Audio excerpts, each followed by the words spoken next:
So guys जैसा कि आप देख सकते हो लैपटॉप पे ये साइज़ दिख रहा है, बट जैसे ही हम इसका साइज़ कम करेंगे तो देखो ये एडजस्ट हो रहा है। देखो क्योंकि हमने content equal to with equal device with लिखा था ना, देखो कंटेंट एडजस्ट हो रहा है अपने आप। और जैसे ही साइज आएगा 600 पिक्सल, देखो ये यहाँ पे आ गया है ना, ये या इससे कम सब पे कौन से लग गई, विथ 100% कॉलम की। तो जो जैसे कि हमने मीडिया क्वेरी में लिखा था, तो भाई मीडिया क्वेरी हम यूज़ करते हैं रेस्पॉन्सिवनेस के लिए।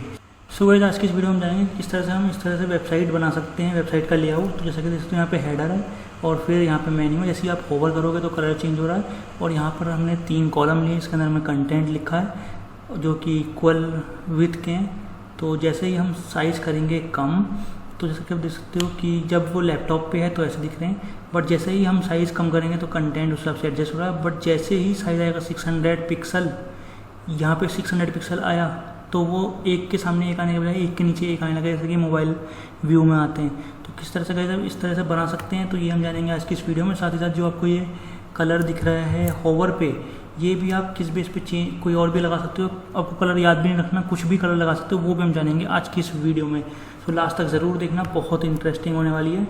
और ये चीज़ आपके लिए बहुत इंपॉर्टेंट हो सकती है कि किस तरह से आप कोई सा भी कलर लगा सकते हो बिना कलर का नाम याद रखे, कुछ भी, वो ट्रिक बताऊंगा।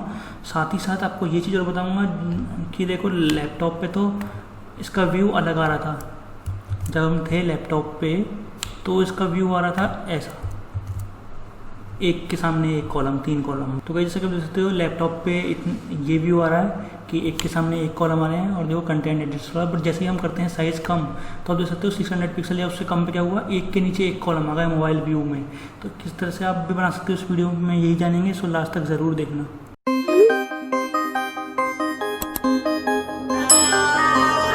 सो friends welcome to IT full knowledge. तो अभी हम देख लेते हैं कि हम भी किस तरह से CSS में वेबसाइट लेआउट बना सकते हैं। तो नॉर्मली जो वेबसाइट होती है उसको हम डिवाइड कर सकते हैं इनटू हेडर, मेन्यू, कंटेंट और फुटर। नॉर्मली ये चीज़ होती है, आपने देखा जाए हेडर होता है और नेविगेशन मेन्यू और फुटर सबसे नीचे, और जिसमें कॉपीराइट वगैरह और बीच में सारा कंटेंट होता है पेज का। तो ये नॉर्मली जैसे यहाँ पे देखो हेडर दिखा रखा है, यहाँ नेविगेशन मेन्यू। अगर आपने देखा बहुत सारे हेडर में ऊपर फ़ोन नंबर लिखा होता है, बहुत सारी चीज़ें होती है, नेक्स्ट लाइन नेक्स्ट में होता है नेविगेशन मेन्यू। तो नॉर्मली या कभी यहाँ पे लोगो होता है, सामने मेन्यूज होते हैं, आपने देखा है वेबसाइट में। तो ये आप लेआउट किस तरह से बना सकते हो और वेबसाइट रेस्पॉन्सिव हम बनाएंगे, तो लास्ट तक ज़रूर देखना। तो ये 2 पार्ट में रहेगी, अगर आगे बढ़ी तो 3 कर दूंगा, फिलहाल 2 की ही प्लानिंग है, लेंथ के बेस पे देखूंगा। तो गाइस आज की इस वीडियो में हम ये जान लेते हैं कि किस तरह से हम ये चीज़ कर सकते हैं। तो जैसे कि आप देख सकते हो यहाँ पे ये हेडर आपको दिख रहा है, तो ये हेडर अभी हम बनाने वाले हैं आपके सामने। ओके, तो मैं क्या करता हूँ, मैं एक लाइन कोड यहाँ से उठाता हूँ और अपने कोड में डाल लेता हूँ, ये हमें आगे काम आएगा फॉर द रेस्पॉन्सिवनेस। तो अगर हम हेड टैग में आए और रेस्पॉन्सिवनेस क्या होती है वो थोड़ी देर में बताऊँगा।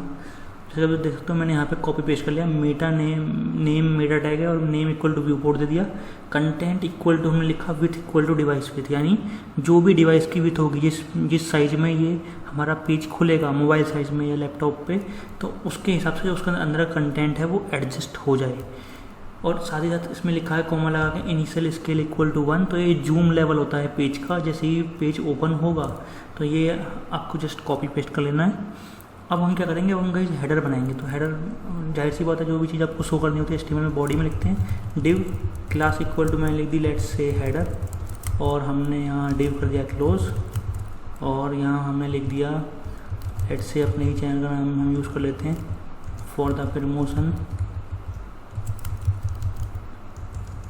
तो हमने लिख दिया चैनल का नाम, ठीक है, और हमने चैनल का नाम लिख देगा इस, ओके। और यहाँ पे हम ले लेते हैं H1 में, तो हमने यहाँ पे लिख दिया चैनल का नाम IT फुल नॉलेज। अब हम क्या करते हैं, इसकी स्टाइलिंग लगाएंगे। तो स्टाइलिंग लगाने से पहले मैं इस पेज को सेव करता हूँ ताकि आपको चेंजेस दिख जाएँ कि क्या चेंजेस हो रहे हैं। तो हम अभी तक हम अपने प्रोग्राम कर रहे हैं इस लोकल डिस्क E में सेव। लोकल डिस्क E में गया मैं CSS नाम के फोल्डर में, तो CSS नाम का फोल्डर हमें मिल गया। इसमें मैं सेव करूँगा गाइस पार्ट 29(1) वेबसाइट लेआउट नाम से सेव .html, डबल कोट्स में लिख दिया HTML और नीचे से HTML साइट करने की जरूरत नहीं, जस्ट डबल कोट्स में .html लगा के लिख दो जो भी नाम है। तो हमने सेव कर लिया। अगर हम रन करते हैं और देखते हैं कि क्या आता है, तो यहाँ पे लिखा रहा है IIT फुल नॉलेज डिव के अंदर है। अभी यहाँ पे और कुछ नहीं दिख रहा क्योंकि ना तो उसकी विथ दी है ना बैकग्राउंड कर दिया है, कुछ भी नहीं दिया है। ओके, तो अभी हम वो चीज़ कर लेते हैं। तो यहाँ पे हमने डिव क्लास हेडर लिया है, स्टाइल टैग यहाँ पे हम इंटरनल स्टाइलिंग लिखते हैं, हेड टैग के अंदर स्टाइल ओपन स्टाइल क्लोज, जैसे कि आप जानते हो। नहीं पता तो हमारी CSS सीरीज का पार्ट नंबर 1 देख लो। तो यहाँ पे हम क्लास है तो डॉट करके एक्सेस कर लेंगे, तो डॉट करके हमने हेडर एक्सेस कर लिया, ठीक है। और यहाँ पे हम क्या लिखेंगे, यहाँ पे हम इसकी स्टाइलिंग लिखेंगे। तो जैसे कि सपोज कीजिए हमने बैकग्राउंड कलर दे दिया यहाँ पे, लेट्स से हैज़ 4CAF50। तो अगर हम इतना करते हैं, सेव करते हैं, ब्राउज़र पे आते हैं और रिफ्रेश करते हैं, तो आप देख सकते हो गाइस कि जो यहाँ पे इसने कितने एरिया में ले लिया, ये IIT फुल नॉलेज हेडर में लिखा आ गया। ओके, अब हम क्या करेंगे, ऊपर से ना गैप आ रहा है, आपने देखा होगा, अभी दिखाया था आपको, जैसे कि ये ऊपर से गैप आ रहा है ब्राउज़र की स्क्रीन में, ऊपर से इधर से हर डायरेक्शन से। तो अगर आपको इसे हटाना है तो आपको क्या करना है, यूनिवर्सल सेलेक्टर लेना है, स्टार जितने भी एलिमेंट्स हैं पेज पे, HTML पेज पे, मार्जिन कर दो 0। अगर आप 0 करके लिखते हो ना तो आपको पिक्सल कोई भी यूनिट देने की जरूरत नहीं है, तब भी चल जाएगा। पैडिंग दे दो 0। तो अगर हम सेव करते हैं और ब्राउज़र पर आते हैं, रिफ्रेश करते हैं, तो देख सकते हो बिल्कुल ऊपर से स्टार्ट हो चुका है। अब ये हेडर है हमारा। अब हम क्या करेंगे गाइस, अब हम थोड़ी सी इसमें दे देंगे पैडिंग हेडर में। तो लेट से हमने पैडिंग दे दी गाइस 20 पिक्सल। तो अगर हमने पैडिंग दे दी और आते हैं और रिफ्रेश करते हैं, तो जैसे तो 20 पिक्सल का अंदर गैप आ गया। अब क्या, इस टेक्स्ट को हम सेंटर में करना चाहते हैं गाइस। तो अभी मैंने क्या किया, टेक्स्ट अलाइन प्रॉपर्टी आपको पता ही है, और सेंटर लगा दिया। अगर कोई प्रॉपर्टी नहीं समझ में आए तो आप हमारी प्लेलिस्ट जरूर चेक कीजिए, इसी प्लेलिस्ट को CSS ट्यूटोरियल्स फॉर बिगिनर्स। जैसे कि आप देख सकते हो गाइस, अब हेडर आ गया हमारे सेंटर में, तो हमने हेडर बना लिया। ओके, अब हम क्या करेंगे गाइस, अब हम इससे आगे बढ़ेंगे और अब हम बनाएंगे इस तरह से नेविगेशन मेन्यू। तो अगर आपको नहीं पता तो हमारी चैनल पे आइए और ये वाली सीरीज फॉलो कीजिए, हमारी CSS की सीरीज। और ये पार्ट 24 है, जिसमें हमने नया बार बनाया वर्टिकल, और इसमें बनाएगा इस हॉरिजेंटल, सारी प्रॉपर्टीज़ कवर्ड है, लेंथ 47 मिनट है, सब कुछ एक्सप्लेन है W3 स्कूल का। और पार्ट नंबर 26 ये यहाँ से चल रहा है, जिसमें हमने एक के अंदर जैसे देखो यहाँ पर सब मेन्यू होते हैं ना अंदर, वैसे कैसे बनाते हैं। तो काफ़ी कुछ है चैनल पे, तो चेक कर सकते हो आप। तो अब हम जान लेते हैं कि किस तरह से हम हेडर बना सकते हैं। ओके, तो नॉर्मल क्या है, अब इन्होंने यहाँ पे टॉप नेव करके एक क्लास ले ली और उसके अंदर एंकर टैग डाल दिए और बस नॉर्मल स्टाइलिंग कर ली। तो ये चीज़ हम भी कर सकते हैं। कैसे करेंगे, यहाँ पे हम लिखते हैं लेट्स से, हमने यहाँ हेडर के बाद लिख दिया डिव और डिव कर दिया क्लोज, और इसके अंदर हम लिखेंगे गाइस क्लास लगा देते हैं इसमें, इसका इस डिव पे क्लास लगा देते हैं टॉप नेविगेशन करके। और टॉप नेविगेशन करके हम क्या करते हैं, इस पर क्लास लगाने के बाद यहाँ पे हम लिखते हैं कुछ भी, लेट्स से हमने दिया HREF इक्वल टू हैज़, और एंकर को लिया हमने क्लोज, और यहाँ पे हमने लिख दिया होम, और इसे ही मैं कॉपी पेस्ट कर दूँगा गाइस। तो एंकर टैग है ये, जिससे दूसरे पेज पे जा सकते हैं हम। यहाँ पे मैंने लिख दिया होम, यहाँ मैंने लिख दिया अबाउट, और यहाँ मैंने लिख दिया गाइस सर्विसेज या कॉन्टैक्ट अस लिख लिया, होम अबाउट सर्विसेज लिख लेते हैं। तो सर्विसेज लिख लिया, कंट्रोल एस करते हैं, ब्राउज़र पे आते हैं और रिफ्रेश करते हैं, देखते हैं क्या आया। तो अब दोस्तों यहाँ पे गाइस होम अबाउट और सर्विसेज आ गए आपके सामने।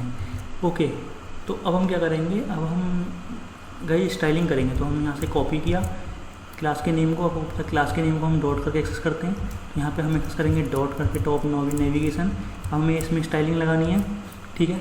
अब देखो हमें क्या करना है, एक दे देते हैं हम बैकग्राउंड कलर, ठीक है।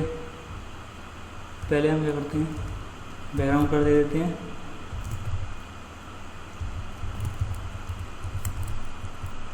लेट्स से हमने दे दिया बैकग्राउंड कलर हैज़ एफ या लेट्स से हमने दे दिया रॉयल ब्लू, ठीक है। कोई सा भी कलर दे सकते हो। तो अगर हम बैकग्राउंड कर देते हैं रॉयल ब्लू, और अगर हम रिफ्रेश करते हैं तो देखो बैकग्राउंड कलर आ गया रॉयल ब्लू, ठीक है। जैसे देखो यहाँ पे इन्होंने, अगर आप इसके एग्जाम्पल में देखोगे तो यहाँ पे देखो बैकग्राउंड कलर दिख रहा है ना, तो इस बेस पे ये चीज़ चलती है। तो अभी हम आगे की चीज़ें करते हैं। अब क्या है, अब गाइस हम एक प्रॉपर्टी और लगाते हैं यहाँ पे ओवरफ्लो हिडन की, ठीक। उससे क्या होगा, जो ये दिख रहे हैं ये अंदर जो आपको दिख रहे हैं होम अबाउट सर्विसेज, ये इससे बाहर नहीं जाएंगे। तो अगर हम रिफ्रेश करते हैं तो ओवरफ्लो हिडन अब लग चुकी है। अगर आपको डिटेल में नहीं पता तो गाइस आप हमारी पहले की पूरी सीरीज स्टार्ट से फॉलो कर सकते हैं फॉर मोर डिटेल्स। तो अभी हमने गाइस इतना कर चुके हैं। ओके, अब हम क्या करेंगे, अब हम अपने पेज में एक चीज़ और लिखेंगे जिसमें पैडिंग वेडिंग लिखी। तो आपको पता है अंदर वो बढ़ता है ना पैडिंग करने से हर एक डायरेक्शन से। तो हमें बॉक्स साइजिंग, अगर हमारी की सीरीज उसी स्टार्ट से देख रहे हो, बॉक्स मॉडल सब बताया। तो बॉक्स साइजिंग हम कर देंगे बॉर्डर बॉक्स ऑल एलिमेंट्स पे, ताकि जो लेआउट है वो बिल्कुल बढ़िया रहे, कहीं भी विड्थ मतलब बाहर ना जाए, तो सब परफेक्ट रहे। तो इसके लिए हमने बॉक्स साइजिंग लगा दी बॉर्डर बॉक्स हर एक एलिमेंट पे। अब हम क्या करेंगे, अब हम इस एंकर को कई प्रॉपर्टी लगाएंगे इस एंकर पे। तो देखो यहाँ पे टॉप नेव के अंदर यहाँ पे ए है ना एंकर। तो टॉप नेविगेशन को हम एक्सेस करेंगे और इसके अंदर हम एंकर पे जाएंगे। तो यहाँ पर हमने लिख दिया टॉप नेविगेशन और इसमें भी एंकर पे हम लगाएंगे। ठीक है, यहाँ पे हम लिखेंगे इस टेक्स्ट डेकोरेशन कर देंगे हम यहाँ पे अनलाइन, टेक्स्ट डेकोरेशन कर देंगे हम यहाँ पे नन। तो अगर हम टेक्स्ट डेकोरेशन कर देंगे नन, तो अगर हम यहाँ पे रिफ्रेश करते हैं तो आप देख सकते हो अंडरलाइन नीचे से हट चुकी है। ओके, अब हम क्या करेंगे, कलर कर देंगे वाइट,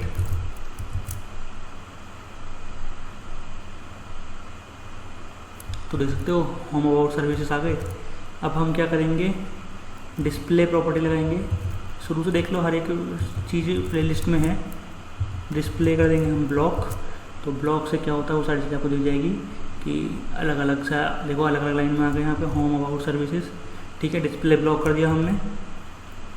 अब क्या है हम लगाएंगे गाइस, डिस्प्ले ब्लॉक कर दिया, आपको पता है पैडिंग वेडिंग हर डायरेक्शन से अप्लाई हो जाएगी, वरना विथ वगैरह अप्लाई नहीं होती अगर डिस्प्ले इनलाइन हो, विथ हाइट वगैरह, और पैडिंग टॉप से बॉटम से, मार्जिन टॉप से बॉटम से इनलाइन पे। तो इसलिए मैं यहाँ पे डिस्प्ले ब्लॉक कर दिया। पैडिंग हम दे देंगे गाइस यहाँ पे। पैडिंग से पहले मैं एक और चीज़ लगाता हूँ, पहले मैं कर देता हूँ फ्लोट लेफ्ट, ताकि देखो ये जो आ रहा है ना, ये आ रहा है, ये होम अबाउट सर्विस, ये एक के नीचे एक आ रहा है, हमें ऐसे चाहिए होम के सामने अबाउट सर्विसेज। तो हमने अब रिफ्रेश किया तो आप देख सकते हो कि होम अबाउट सर्विसेज यहाँ पे आ गए। अब क्या है, हमें इसके बीच में गैप चाहिए क्योंकि ये बहुत मिल के आ रहे हैं। अब आपको पता है गैप के लिए हम यूज़ करते हैं पैडिंग को। तो यहाँ पे हम यूज़ कर लेंगे गाइस पैडिंग, और लेट से हमने टॉप और बॉटम दे दी 10 पिक्सल और लेफ्ट और राइट से हम दे दी 12 पिक्सल।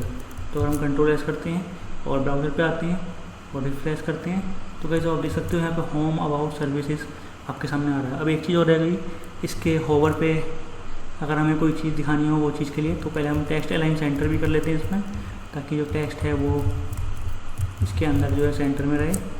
तो यहाँ पर हमने लगा दिया टेक्स्ट अलाइन सेंटर। तो गाइस आप देख सकते हो अब चाहते हो होम अबाउट सर्विस जैसे हम लाएँ होवर तो कुछ बैकग्राउंड कलर लग जाए, तो हम वो चीज़ कर देते हैं। तो जस्ट डॉट टॉप नेविगेशन और एंकर था ना, उसके होवर पे ऐसे कोई माउस लाए एंकर टैग पे, स्यूडो क्लास है, नहीं पता तो हमारी प्लेलिस्ट चेक कर लो। कॉलन से क्या होता है, कॉलन मतलब स्यूडो क्लास। ओके, तो टॉप नेविगेशन के जैसे कोई एंकर पे होवर करे तो क्या हो, बैकग्राउंड कलर कर दो लेट्स से ऑरेंज। ठीक है, और कलर कर दो ब्लैक। हम आते हैं ब्राउज़र पे, हम रिफ्रेश करते हैं तो गाइस अभी दिखना, अभी हम होवर करेंगे। जैसे ही हम होवर करते हैं तो देख सकते हो ऑरेंज पे ब्लैक आ रहा है। सो इस केस पे गाइस आप कोई भी कलर चेंज कर सकते हो। सो गाइस अब हम वेबसाइट लेआउट बनाएंगे। नॉर्मली जो कंटेंट है उसमें देखो यहाँ पे 1 कॉलम हम यूज़ कर सकते हैं, या 2 कॉलम या 3 कॉलम। देखो 1 कॉलम जो यहाँ पर दिख रहा है ये नॉर्मली हम यूज़ करते हैं मोबाइल ब्राउज़र के लिए। ठीक है, और 2 कॉलम यूज़ करते हैं टैबलेट्स वगैरह के लिए या लैपटॉप्स के लिए छोटे वाले होते हैं। साथ ही साथ हम 3 यूज़ करते हैं डेस्कटॉप के लिए या जो लैपटॉप थोड़े साइज़ में बड़े होते हैं। तो जैसे कि आपने देखा हमारे वीडियो के प्रीव्यू में भी कि जो हमने यूज़ किए थे वो हमने 3 कंटेंट यूज़ किए थे, 3 कंटेंट आ रहे थे, कंटेंट 1, कंटेंट 2, कंटेंट 3। और जैसे हम साइज़ कम करते थे तो वो देखना एक के नीचे का आता था, यहाँ कंटेंट 1 नीचे कंटेंट 2 नीचे कंटेंट 3। तो वो आप आज की इस वीडियो में जानाओगे, उसको एंड तक ज़रूर देखना। सो गाइज उसके अलावा हम ये भी देखो यहाँ पे वी विल क्रिएट करेंगे हम 3 कॉलम लेआउट, जैसे कि हमने दिखाया आपको स्टार्ट में। और 1 कॉलम लेआउट कैसे होगा, वो जब साइज़ कम होगा तो मीडिया क्वेरी लगती है, जैसी विथ कम हो, विथ मोबाइल की विथ के बराबर हो तो एक फिक्स विथ दे जाती है मीडिया क्वेरी में। उसके बेस पे फिर अंदर उस एलिमेंट को 3 दिखाने थे, यहाँ पे एज ए 1 ही दिखाना है एक टाइम पे। वो चीज़ हम करते हैं, तो वो कैसे करते हैं वो आप अभी वीडियो को पूरी देखोगे तभी जानोगे। सो गाइस लास्ट तक ज़रूर देखना। और इसकी ज़रूरत क्या है, देखो समझो चीज़ को। क्लाइंट की नीड आई कि भाई वेबसाइट बनाओ हमारे लिए। अब क्लाइंट ने अपनी वेबसाइट बना दी अपने लैपटॉप में, तो भैया आपके लैपटॉप पर सही चल रहा है, आपने कोड बोर्ड लगा दिया डिज़ाइन का भी, लेकिन अगर वो वेबसाइट कोई उसके यूज़र्स हैं वो खोलते हैं मोबाइल पे, तो मोस्टली लोग मोबाइल यूज़ करते हैं, तो लैपटॉप या मोबाइल हर एक या टैबलेट भी हो तो हर एक साइज़ पे हमारा जो पेज है वो अपने उसके अकॉर्डिंग एडजस्ट होना चाहिए। तो उसके लिए गाइस हम रेस्पॉन्सिवनेस करते हैं, तो उसके लिए मीडिया क्वेरीज यूज़ होती हैं। तो उसमें क्या होता है, जैसे ही उसके लिए हम प्रॉपर स्टाइलिंग कर सकते हैं किसी पर्टिकुलर डिवाइस के लिए, यानी कि कितना साइज़ हो डिवाइस की, विड्थ कितनी हो, तो जो कंटेंट यहाँ पे दिख रहा है वो उस टाइम पे कितना छोटा या कितना बड़ा हो वो आप अंदर चेंज कर सकते हो उसके बेस पे, डिवाइस की साइज़ के बेस पे। तो वो हम जानेंगे आज की इस वीडियो में। सो फ्रेंड, जैसा कि आप देख सकते हो कि अभी नॉर्मल ये 3 कॉलम दिखा रहा है बाय डिफ़ॉल्ट 3 कॉलम में, बट अगर हम साइज़ कम करते हैं ब्राउज़र की स्क्रीन का, देखो यहाँ पे लैपटॉप के लिए, बट जैसे हमने कम किया देखो, अब देखो ये मोबाइल के हिसाब से दिखाने लगा एक के नीचे एक कॉलम। तो यही अब हम करना जान लेते हैं कि आप भी किस तरह से रेस्पॉन्सिव बना सकते हैं लैपटॉप के लिए भी, साथ साथ मोबाइल के लिए भी। ओके, तो सबसे पहले क्या करेंगे, हम थोड़ा सा कंटेंट डालेंगे। तो देखो इन्होंने क्या किया, नॉर्मल एक रो ली है, और तो क्या हमें यहाँ पे 3 कॉलम बनाने हैं, तो 3 कॉलम ले लेंगे अंदर और एक रो के अंदर। देखो ये पूरी बूटस्ट्रैप भी आएगी आगे फ्यूचर में, जब आप समझोगे डिटेल में क्या होता है। तो नॉर्मल ये है, देखो ये एक रो है ना, ये एक रो है और उसमें 3 कॉलम चाहिए आपको। इतने पार्ट में कुछ है, बीच में कुछ है, राइट में कुछ है, यहाँ इमेज डाल लो, कंटेंट डाल लो, कुछ भी जो मन करे, ठीक है। तो हम क्या करेंगे, डिव क्लास करके रो लेंगे एक, जरूरी नहीं आप रो नाम लो, यहाँ पे नाम कुछ भी हो सकता है, ठीक है, बट ये फिर भी एक स्टैंडर्ड है क्योंकि ये एक रो है और उसके अंदर कॉलम्स हैं, तो यही रखना, ठीक है। तो हमने यहाँ पे div class equal to row लेंगे और फिर हम div class equal to column वगैरह लेंगे। तो हम क्या करते हैं, यहाँ पे आते हैं और डिव क्लास इक्वल टू हमने ले ली एक रो, ठीक है, और डिव को कर लिया क्लोज। अब हम div class equal to column लेंगे, आपको पता है कॉलम जो है सब पे अप्लाई कर दिया। Div class equal to column लिया हमने, डिव कर दिया क्लोज, ठीक है। और हमें 3 कॉलम लेने हैं क्योंकि हमें 3 कॉलम उसमें दिख रहे थे आपको, तो 3 कॉलम ले लेंगे हम। यहाँ पे कॉपी किया हमने, एक बार और पेस्ट कर दिया, यहाँ पे कॉपी कर दिया। ओके, अब देखो अब इन्होंने क्या किया, यहाँ पे हम भी वैसे करेंगे। देखो कॉलम कॉलम कॉलम लिखा है, आप डमी टेक्स्ट या कुछ भी नाम लिख सकते हो। तो इसमें उन्होंने एक हेडिंग ले रखी है H2 करके, ठीक है, तो हम भी ले लेंगे। लेट्स से हमने यहाँ लिख दिया H2 कॉलम 1, आप कुछ और नाम दे सकते हो अपने कंटेंट के बेस पे जो आपका मन करे। यहाँ पे भी हम ले लेंगे गाइस H2 और यहाँ पे हम ले लेंगे कॉलम 2 और यहाँ पे हम H2 कर लेंगे क्लोज और यहाँ पे भी हम ले लेंगे H2 और यहाँ पे हम कर लेंगे कॉलम 3। तो हमने इतना कर लिया। अब हम क्या करेंगे, अब हम पैराग्राफ भी लेंगे क्योंकि देखो इन्होंने भी यहाँ पे, तो पहले मैं आपको इतना दिखा देता हूँ, इतना करके क्या चेंज हुआ, रिफ्रेश करते तो देखो कॉलम 1 कॉलम 2 कॉलम 3 गाइस आपके सामने आ गए। ओके, तो बाकी चीज़ तो स्टाइलिंग से होती है, तो ये स्टार्ट कीजिए। तो कॉलम 1 कॉलम 2 कॉलम 3 लगा, अभी हेडिंग आ गई। अब क्या हमें पैराग्राफ कॉपी पेस्ट करने का गाइस। ओके, तो मैं करता हूँ यहीं से कॉपी पेस्ट करता हूँ पैराग्राफ में। यहाँ से क्यों कर रहा हूँ उसका रीज़न भी दे रहा हूँ कि देखो ये सबका साइज़ इक्वल है। अब अगर मैं खुद लिखूँगा कहीं चलाऊँगा कुछ अनइक्वल हो जाएगा। अनइक्वल वाली चीज़ इससे नेक्स्ट पार्ट में आएगी कि अगर कंटेंट जो आपका है वो एडजस्ट नहीं हो रहा, कभी कभी जरूरत है ना हर बार सब सेम साइज हो, इसका कम हो उसका ज़्यादा हो, तो वो कैसे मैनेज करेंगे वो चीज़ हम जानेंगे। यहाँ पे मैंने कॉपी किया और यहाँ पे आए हम अपने कोड में और यहाँ पे हम पेस्ट कर देंगे कोड को। तो यहाँ पे हमने पेस्ट कर दिया। फिर आते हैं हम नीचे और इस वाले को नीचे हम पेस्ट कर देंगे, कॉपी पेस्ट, तो ये दूसरे नंबर वाला हो जाएगा। तो यहाँ पे हमने सेव कर दिया कॉपी पेस्ट और अब हम आएंगे गाइस तीसरे वाले पे और उसमें भी हम ऐसे ही कॉपी पेस्ट कर लेंगे डिव के अंदर पैराग्राफ को। तो यहाँ पे हम आते हैं और ये वाले पैराग्राफ को भी हम कर लेते हैं कॉपी पेस्ट। तो कोई दिक्कत नहीं है, अभी तक जस्ट एक रो लिए और उसके अंदर 3 कॉलम बनाना है, तो 3 कॉलम बना दिए। तो कंट्रोल एस किया, ब्राउज़र पे आए, देख लेते हैं कैसा व्यू दिख रहा है। तो अगर हम रिफ्रेश करते हैं तो आप देख सकते हो कॉलम 1 कॉलम 2 उसके नीचे आ रहा है, कॉलम 3 इसके नीचे आ रहा है। अभी तो बहुत बेकार लग रहा है, CSS लगने से ही बहुत फ़र्क पड़ जाता है। ओके, तो अब हमें ऐसा दिखाना है। अब ऐसे क्या, ऐसे आ गया, देखो कैसे आया समझो। यहाँ पे देखो स्टाइलिंग लगी हुई है, कॉलम पे फ्लोट लेफ्ट किया है, विथ 33.33%, पैडिंग दे रखी है 15 पिक्सल। तो यहाँ पे हम कोड में आते हैं अपने, अब आपको दिखाते हैं कि कैसे करना है। देखो रो है और देखो कॉलम है अंदर, देखो इसमें भी कॉलम है, इसमें भी कॉलम है, तीनों में कॉलम है, ठीक है। तो हमें कॉलम पे स्टाइलिंग करनी है, तो हम कॉलम को एक्सेस करेंगे, Ctrl+C किया और स्टाइल टैग में आ गए। अब हम क्या करेंगे, डॉट करके कॉलम को, अब देखो फ्लोट कर देंगे हम लेफ़्ट, ठीक है, फ्लोट हमने कर दिया लेफ़्ट। अब आते हैं ब्राउज़र पे और रिफ्रेश करते हैं, जो एक के नीचे एक आ रहे थे अब ये एक के सामने एक आ जाएंगे, ओके।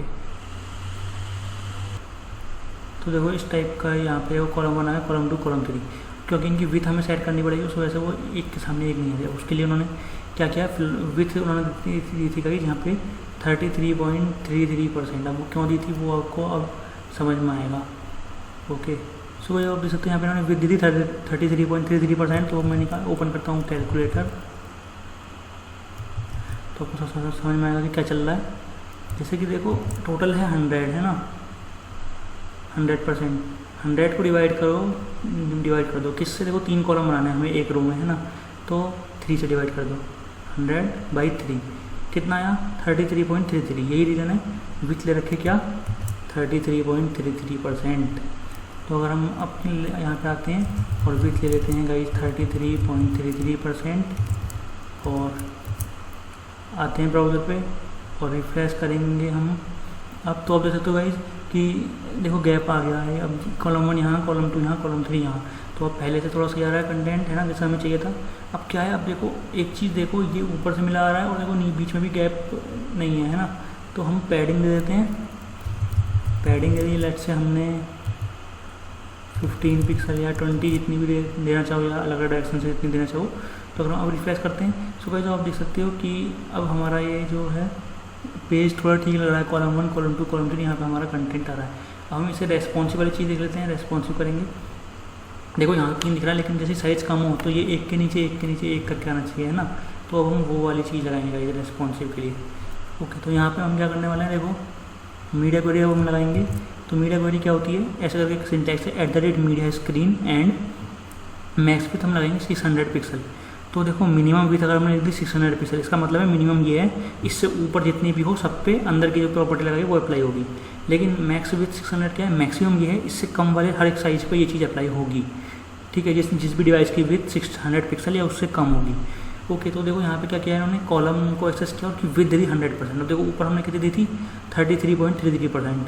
अब विथ दे दी, हर एक कॉलम है तो हर एक कॉलम पे सब पे कॉलम पे लगेगा, क्योंकि हर एक की क्लास सेम है ना, कॉलम ही नाम। तो विथ 100% मतलब एक लाइन में एक ही आएगा, है ना। तो हम ये चीज़ अब करेंगे, तो लिख लेते हैं इसे,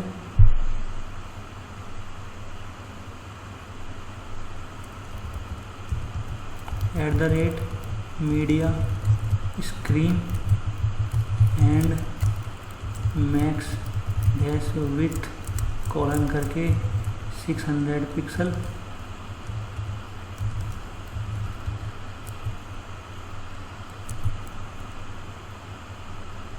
यहाँ पर कर दें 600 पिक्सल और इसके अंदर हम CSS लगाएंगे गाइस। देखो अब हमें लिखना है जस्ट विथ 100%।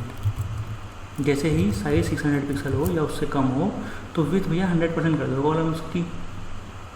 अभी हमने नहीं लिखा ना डॉट, तो इसके अंदर डॉट कॉलम के अंदर लगाना ना। तो अगर हम सेव करते हैं और ब्राउज़र पे आते हैं और अगर हम करते हैं रिफ्रेश और अगर हम करेंगे साइज़ कम, तो गाइस आप देख सकते हो कि अप्लाई हो चुका है। तो देखो यहाँ पे कॉलम 1 कॉलम 2 कॉलम 3 है। जैसे ही हम साइज़ कम करते हैं देखना जैसे 600 पिक्सल आएगा तो अपने आप को एडजस्ट हो जाएगा मोबाइल। देखो अब एक के नीचे एक आ रहे हैं कॉलम, जो कि पहले कैसे आ रहे थे। सो गाइस आप देख सकते हो कि नॉर्मल जो है ये लैपटॉप पे, बट जैसे ही हम साइज़ कम करते हैं तो देखो अभी भी ठीक है। टैबलेट में नहीं लगाया, जैसे हमने मोबाइल पाया 600 पिक्सल विथ आई या उससे जो है कम आएगी तो क्या हो रहा है, वो एक के नीचे एक आ रहा है, क्योंकि हमने विथ दे दी कॉलम की 100%। पहले थी 33.33 ताकि वो 3 आए एक रो में, और यहाँ क्या है एक रो में एक ही आएगा। तो वही रीज़न है कि वो अब गाइस ये वाली चीज़ भी हमने लगा ली। ओके, अब हम इससे आगे बढ़ते हैं गाइस। अब हम एक चीज़ और लगाते हैं। यहाँ पर उन्होंने एक चीज़ लगा रखी है कि रो के आफ्टर पे, सी रो है ये रो है, इसके आफ्टर में बाद में यहाँ पे क्या किया इन्होंने, कंटेंट कर दिया एम्प्टी। अगर आपको आफ्टर नहीं पता तो आप हमारी प्लेलिस्ट में जाइए और आप हमारी प्लेलिस्ट में जाने के बाद गाइज ये वाली वीडियो देख लीजिए, स्यूडो एलिमेंट, तो बहुत ज़्यादा क्लियर हो जाएगा आपको ये चीज़। और फ्लोट की अगर प्रॉपर्टी आपको क्लियर करनी है, फ्लोट लेफ्ट राइट क्या होता है, उसके लिए ये देख लेना, अभी इस वीडियो से ही लिंक आने वाला है ये चीज़ का कि क्या कैसे समझ में आना चाहिए आपको फ्लोट, तभी आपको ये वाली चीज़ अच्छी समझ में आएगी। तो यार वीडियो भी जरूर देख लेना, सीरीज हमारी जरूर फॉलो कीजिए, आपको कोई दिक्कत नहीं आएगी। तो अब हम क्या करेंगे, देखो अब हम ये लाइन करेंगे कॉपी पे, डॉट रो के आफ्टर पे कंटेंट कर दो empty display table clear both. तो होता क्या है, देखो यहाँ पे कंटेंट लिखा है, ठीक है। फ्लोट अगर आप राइट लगाओगे ये क्या राइट में चला जाएगा, और अगर आप लिखोगे कि फ्लोट राइट के साथ चलता है क्लियर राइट, तो अगर फ्लोट राइट करके आपने सपोज करो यहाँ इमेज लगाई तो वो राइट पे चली जाएगी। और जैसे आप क्लियर राइट लगाओगे तो क्या होगा कि वो जैसे इमेज है उसके सामने आप नहीं लिख सकते, उसके नेक्स्ट लाइन से ही लिख पाओगे टेक्स्ट, ठीक है। तो फ्लोट राइट लगाओगे तो क्लियर राइट लिखोगे, अगर लेफ्ट में करोगे किसी को फ्लोट लेफ्ट तो क्लियर लेफ्ट लगेगा। लेकिन अगर आप फ्लोट लेफ्ट या राइट लगाओ और ये नहीं जाना चाहते कि आप लेफ्ट या राइट ही लगाओ, तो आप क्लियर बोथ लगा दे। तो ऐसे ही यहाँ पे क्लियर बोथ है, ताकि जो हर कहीं से कोई कंटेंट है नीचे से इधर से, तो वो बीच में मतलब आगे पीछे ना आ पाए, तो उसके लिए ये चीज़ यूज़ होती है। तो ये इंटरनेट एक्सप्लोरर 8 या उसके आगे के वर्जन के लिए अगर आप फ्लैक्स बॉक्स यूज़ करते हो तो आप कॉलम्स लेआउट उससे ही बना सकते हो। अगर इंटरनेट एक्सप्लोरर 9 या उससे ऊपर वाले के लिए सपोर्टेड चाहिए आपको कोड, तो ये बहुत सिंपल कोड है, ठीक है। नहीं तो आपको बहुत एक्स्ट्रा कोड लिखना पड़ता है। इंटरनेट एक्सप्लोरर 8 और सुपर वालों में सब में चलेगा। तो डॉट रो, क्योंकि हमने रो बनाई थी डिव क्लास रो से, कॉलन करके आफ्टर, उसके बाद में लेकिन उसके कंटेंट के बाद में, उस डिव के बाद में नहीं। ये हमने बताया था आपको स्यूडो एलिमेंट वाली वीडियो में, देख लीजिए। कंटेंट है एम्प्टी, तो अगर आप यहाँ पे कंटेंट ABCD लिख दोगे ना, तो इसके बाद ABCD लिखा जाएगा, आप देख लेना लिख के। तो डिस्प्ले कर दिया यहाँ पे टेबल और क्लियर कर दिया बोथ। क्लियर बोथ मतलब इतना इधर से ना इधर से कहीं से कुछ एक्स्ट्रा बीच में मतलब ऐड ना हो सके। तो इस कोड को हम करते हैं कॉपी, और इसको भी हम आते हैं अपने प्रोग्राम में, और यहाँ पे हम गाइज कर लेंगे इसको पेस्ट। तो सिंपल है। अब हम आते हैं ब्राउज़र पे, और अगर हम करते हैं रिफ्रेश, और हमने कर लिया रिफ्रेश, सो गाइस आप देख सकते हो जैसे हम करते हैं इसका साइज़ कम, तो देखो मोबाइल पे, सो गाइस जैसा कि आप देख सकते हो लैपटॉप पे ये साइज़ दिख रहा है, बट जैसे ही हम इसका साइज़ कम करेंगे तो देखो ये एडजस्ट हो रहा है। देखो क्योंकि हमने content equal to with equal device with लिखा था ना, देखो कंटेंट एडजस्ट हो रहा है अपने आप। और जैसे ही साइज आएगा 600 पिक्सल, देखो ये यहाँ पे आ गया है ना, ये या इससे कम सब पे कौन से लग गई, विथ 100% कॉलम की। तो जो जैसे कि हमने मीडिया क्वेरी में लिखा था, तो भाई मीडिया क्वेरी हम यूज़ करते हैं रेस्पॉन्सिवनेस के लिए। सो आगे चल के बूटस्ट्रैप भी आएगी फ्यूचर में। I hope you really like this video, so like और शेयर जरूर कर दो दोस्तों में। Thanks a lot for watching this video.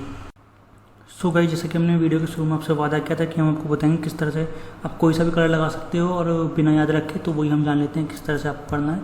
सबसे पहले आपको क्या करना है, अपन राइट क्लिक करनी है ब्राउज़र पे आके, और आपको यहाँ पर नीचे इंस्पेक्ट पे क्लिक करना है।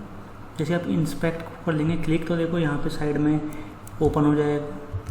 तो अब आपको क्या करना है, देखो यहाँ पे आपको दिख रहा है ये क्लिक करने का ऑप्शन, ये यहाँ पे क्लिक करने का, यहाँ पे क्लिक कर दो। जैसे ही आप इस पर क्लिक करोगे, अब क्या है, अब आप किसी भी जगह क्लिक कर सकते हो। मान लो मैंने यहाँ पे क्लिक करके ला के छोड़ दिया। सो आपको क्या करना है, एलिमेंट्स में आना है, तो एलिमेंट्स जो आ जाएगा उसका आपको क्लिक वाले पे करना है। अब देखो यहाँ पे आपको दिख रहा है ये कलर, आप चाहो तो देखो यहाँ पे क्लिक कर दो। देखो हेडर पे यहाँ पे देखो बैकग्राउंड कलर ये वाला यूज़ हुआ था, हमने 4CA50 यूज़ किया था, यहाँ पे कलर आ गया। अब आप इस पर क्लिक कर दो।